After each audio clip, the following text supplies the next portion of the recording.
The hearings themselves were an amazing display of the arrogance of small people who suddenly feel invested with the power of the state.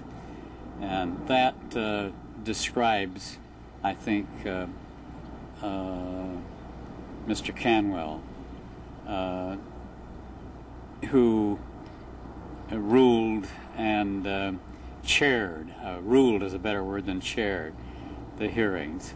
There were other people on his committee, such as George Yantis, who didn't share his views, but nevertheless didn't have the courage not to go along with them, more or less. The hearings were conducted, as I say, with a single objective in mind, with the full cooperation of the newspaper and TV stations and photographers and other things by TV stations. Let me see.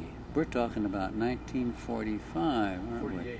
48. 48. I don't remember whether it was TV. I guess there was just coming into the picture at that time, wasn't it? I think so. The photographers were there, all right, with their flashes, but I don't remember TV cameras in I the... think there may have been some film cameras that I read somewhere. Well, there could be. There might have been a few, but I'm not sure that... I think, we kind of lose historical perspective about little things like TV. Anyhow, the media was in full cooperation in terms of naming all the names and giving Canwell all the power and the glory that he sought in the hearings. And our job as victims and lawyers for victims was to try to show what was really going on in those hearings, which was simply to get people to name names and then publish those names, and by the publication of their names as maybe or actual being communists, to get them destroyed as far as their jobs and hearings are concerned. The pension union hearings, which were the first hearings, were a sort of a tryout and run through of the whole procedure. And the pension union was a pretty strong statewide organization, had a lot of support. It had represented people who at that time had no security in terms of Social Security, any kind of help except the pittance of aid. And we launched some initiative campaigns which for a short time put Washington in front place in terms of the treatment of its elderly in this state.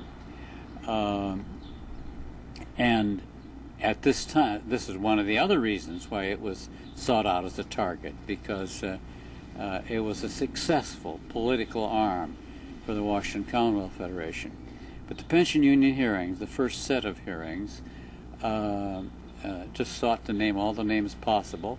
If you have that book, you could look in the index and find everybody you've ever heard of, practically that period, named one way or the other as a good guy or a bad guy, and there were no other kind.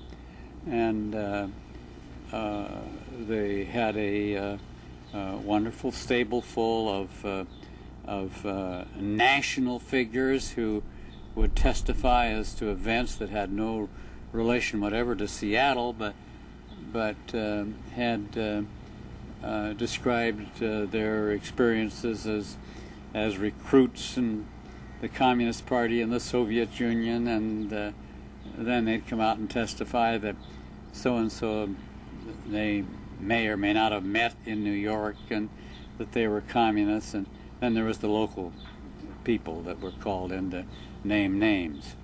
It was a scary situation because many people named in these hearings were actually fired from their jobs.